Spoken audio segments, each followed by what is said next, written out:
আসসালামু আলাইকুম। প্রিয় শিক্ষার্থীরা, কেমন আছো তোমরা? আশা করি ভালো আছো এবং নিরাপদে আছো। তোমাদের সকলকে পরিণীতি ও সুশাসন অনলাইন ক্লাসে স্বাগত জানাচ্ছি। শিক্ষার্থী বন্ধুরা, এবার আমরা আমাদের মূল ক্লাসে চলে যাই। আজ আমরা পরিণীতি ও সুশাসন প্রথম পত্রে প্রথম অধ্যায় নিয়ে আলোচনা করব, যার শিরোনাম হলো পরিণীতি ও সুশাসন পরিচিতি। এই অধ্যায়টি আলোচনার মাধ্যমে তোমরা পরিণীতি ও সুশাসনের ধারণা, ক্রমবিকাশ, সম্পর্ক, পরিণীতি ও সুশাসনের সাথে জ্ঞানের অন্যান্য ক্ষেত্রের সম্পর্ক ইত্যাদি বিষয় সম্পর্কে জানতে পারবে। আমরা কয়েকটি ক্লাসের মাধ্যমে এই বিষয়গুলো আলোচনা শেষ করব ইনশাআল্লাহ। তবে আজ আমরা যে বিষয়টা নিয়ে আলোচনা করব সেটি হলো পরিণীতির ধারণা এবং এর পরিধি বা বিষয়বস্তু। আজকের আলোচনা শেষে তোমরা পরিণীতির ধারণা ব্যাখ্যা করতে পারবে, পরিণীতি আলোচনার বিষয়বস্তু ব্যাখ্যা করতে পারবে। শিক্ষার্থীরা, শুরুতেই আলোচনা করছি পরিণীতির ধারণা এই বিষয়টি সম্পর্কে। পরিণীতি নাগরিকতা বিষয়ক সামাজিক বিজ্ঞান। পরিণীতির ইংরেজি প্রতিশব্দ সিভিক্স। সিভিক্স শব্দটি এসেছে ল্যাটিন শব্দ সিভিস এবং সিভিটাস থেকে। সিভিস শব্দের অর্থ নাগরিক এবং সিভিটাস শব্দের অর্থ নগররাষ্ট্র। সুতরাং উৎপত্তিগত অর্থে পরিণীতি হল নগররাষ্ট্রের নাগরিকদের আচার আচরণ ও কার্যাবলীর সংক্রান্ত বিজ্ঞান। উল্লেখ্য, প্রাচীনকালে ছোট ছোট নগর বা অঞ্চল নিয়ে রাষ্ট্র গঠিত হতো, যাকে বলা হতো নগররাষ্ট্র, যেমন এথেন্স, স্পার্টা। তখন নগররাষ্ট্রের আয়তন ও লোক সংখ্যা ছিল সীমিত। এসব নগররাষ্ট্রের সকল সদস্যকে নাগরিক বলা হতো না। যারা রাষ্ট্রের কাজে অংশগ্রহণ করত তাদেরই নাগরিক বলা হতো। যুগে যুগে শুধু পুরুষরা রাষ্ট্রের কাজে অংশগ্রহণ করত। মহিলা, দাস ও বিদেশিদের রাষ্ট্রীয় কাজে অংশগ্রহণের সুযোগ ছিল না বিধায় তাদের নাগরিক বলা হতো না। আধুনিক রাষ্ট্রগুলো প্রাচীন গ্রিসের নগররাষ্ট্র নয়, বরং এগুলো এখন জাতিরাষ্ট্র। আধুনিক রাষ্ট্রের আয়তন এবং জনসংখ্যা বিশাল ও বিস্তৃত। এসব জাতিরাষ্ট্রের নাগরিকদের জীবন ও কার্যাবলী বহুমুখী এবং জটিল। বস্তুতপক্ষে যে শাস্ত্র নাগরিকদের আচরণ, দায়িত্ব, কর্তব্য এবং স্থানীয়, জাতীয় ও আন্তর্জাতিক প্রতিষ্ঠান সম্পর্কে ধারাবাহিক আলোচনার মাধ্যমে আদর্শ নাগরিক জীবন সম্পর্কে জ্ঞান দান করে তাকে সিভিক্স বা পরিণীতি বলা হয়। পরিণীতি কথাটি দুটি অর্থে ব্যবহার করা যায়। সংকীর্ণ অর্থে পরিণীতি অধিকার ও কর্তব্য সংক্রান্ত বিজ্ঞান, নাগরিকের অধিকার ও কর্তব্য নিয়ে আলোচনা করাই এর মূল লক্ষ্য। দ্বিতীয়ত, ব্যাপক অর্থে পরিণীতিকে নাগরিকতার বিজ্ঞান বলে অভিহিত করা হয়, কেননা পরিণীতি নাগরিকতার সঙ্গে জড়িত সব বিষয়েই পর্যালোচনা করে থাকে। বিভিন্ন রাষ্ট্রবিজ্ঞানী পরিণীতির বিভিন্ন সংজ্ঞা দিয়েছেন। অধ্যাপক E.M. হোয়াইট তার দ্য ফিলসফি অফ সিটিজেনশিপ গ্রন্থে বলেন, নাগরিকতার সাথে জড়িত সকল প্রশ্ন নিয়ে যে শাস্ত্র আলোচনা করে তাই পরিণীতি। তিনি আরও বলেন, পরিণীতি হচ্ছে জ্ঞানের সেই শাখা যা নাগরিকতার অতীত, বর্তমান ও ভবিষ্যৎ এবং স্থানীয়, জাতীয় ও মানবতার সাথে জড়িত সকল বিষয় নিয়ে আলোচনা করে। F.I. গ্লাউড এর মতে, যেসব প্রতিষ্ঠান, অভ্যাস, কার্যাবলী ও চেতনা দ্বারা মানুষ রাষ্ট্রীয় বা রাজনৈতিক সমাজের প্রতি দায়িত্ব ও কর্তব্য পালন এবং অধিকার ভোগ করতে পারে তার অধ্যয়নই হচ্ছে পরিণীতি। ফ্রেডরিক জেমস গুল্ড বলেন, পরিণীতি হচ্ছে প্রতিষ্ঠান, আচরণ ও চেতনার অধ্যয়ন শাস্ত্র, যার মাধ্যমে একজন পুরুষ বা নারী কর্তব্য পালন ও সুযোগ সুবিধা ভোগ সম্পর্কে জানতে পারে।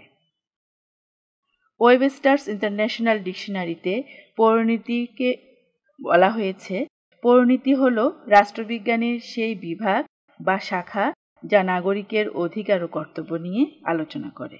এনসাইক্লোপিডিয়া ব্রিটানিকাতে বলা হয়েছে, পরিণীতিকে সামাজিক বিজ্ঞানের সেই শাখা বলে অভিহিত করা যায় যেখানে সরকারের সংগঠন ও পদ্ধতি এবং নাগরিকের অধিকার ও কর্তব্যসমূহ আলোচনা করা হয়। সংজ্ঞাগুলোর আলোকে বলা যায়, নাগরিকের যাবতীয় কার্যাবলী বিশ্লেষণ করা হলো পৌরনীতির আলোচ্য বিষয়। এক্ষেত্রে নাগরিক জীবনের সব রীতিনীতি, আচার আচরণ, স্থানীয়, জাতীয় ও আন্তর্জাতিক বিষয়াবলী, অতীত, বর্তমান ও ভবিষ্যৎ কার্যাবলী বিশ্লেষণ করা হয়।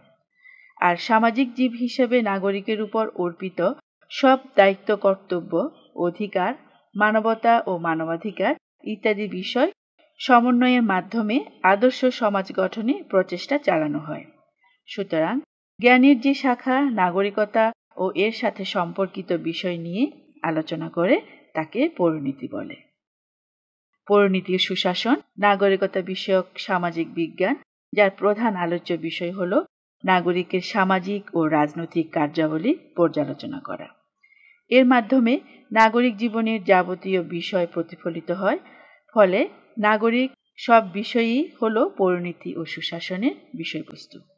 তাই বলা যায়, পৌরনীতি ও সুশাসনের পরিধি ও বিষয়বস্তু ব্যাপক ও বিস্তৃত। সুপ্রিয় শিক্ষার্থীরা, এবার আমরা পৌরনীতি ও বিষয়বস্তু পরিধিগুলো সম্পর্কে জানব। নাগরিকতা সংশ্লিষ্ট বিষয়। নাগরিকতা হল রাষ্ট্রের প্রধান চালিকা শক্তি। রাষ্ট্রের উন্নতি ও পূর্ণাঙ্গতা সম্পূর্ণরূপে নির্ভর করে নাগরিকের রাষ্ট্রের প্রতি আনুগত্য, দায়িত্ব ও কর্তব্যবোধের উপর।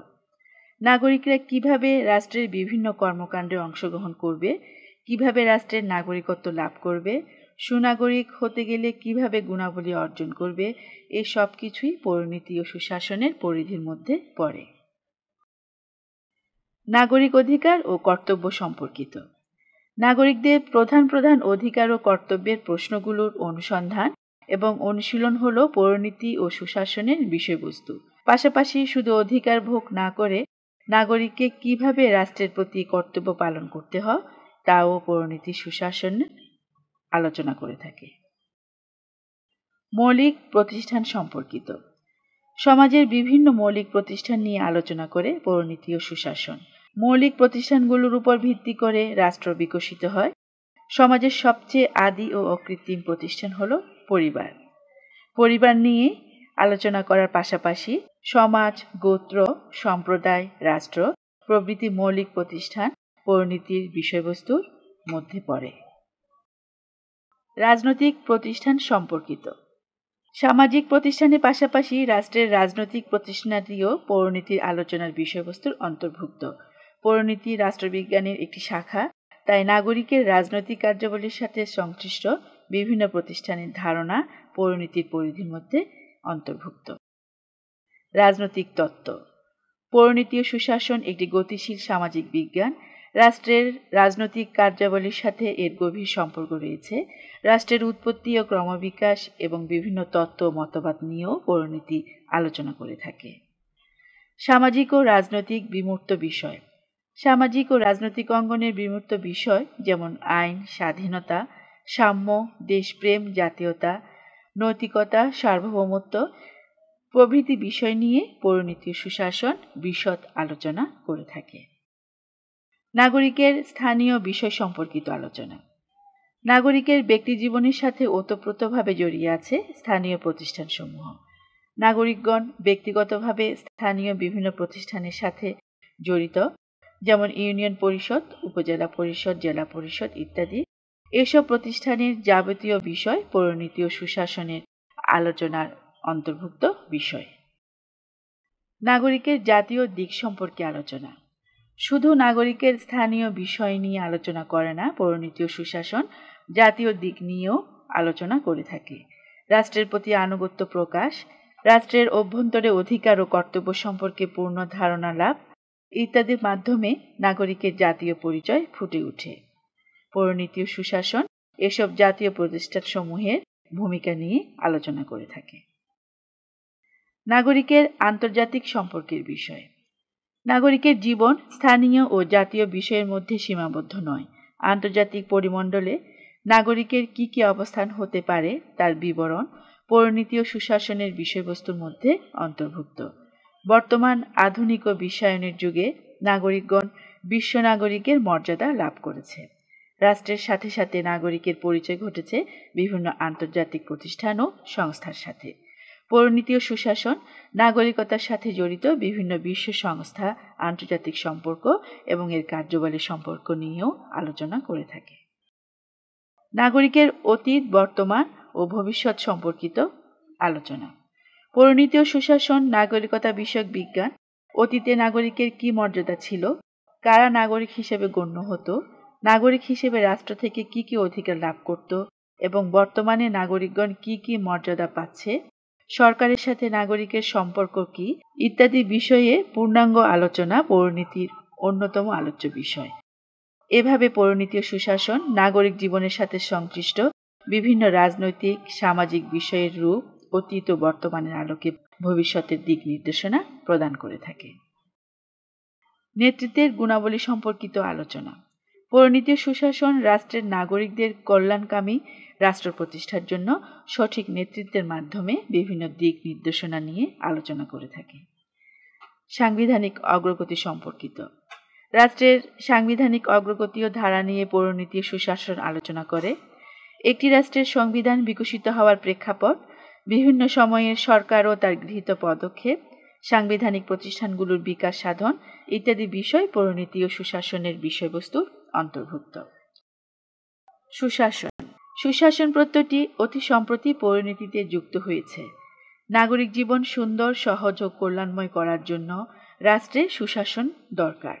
সুশাসন হল স্বচ্ছ ও জবাবদিহিমূলক একটি প্রশাসন ব্যবস্থা।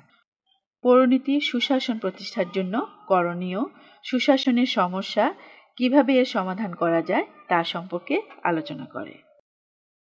ই-গভর্নেন্স।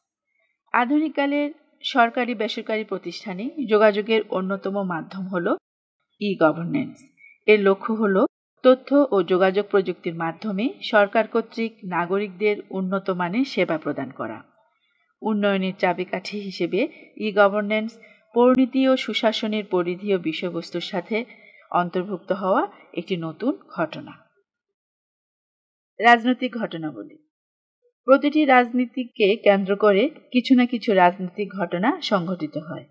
নাগরিক জীবনে ঘটে যাওয়া এইসব জাতীয় রাজনৈতিক ঘটনা ও গৌরবোজ্জ্বল ইতিহাস নিয়ে আলোচনা করে পৌরনীতি ও সুশাসন।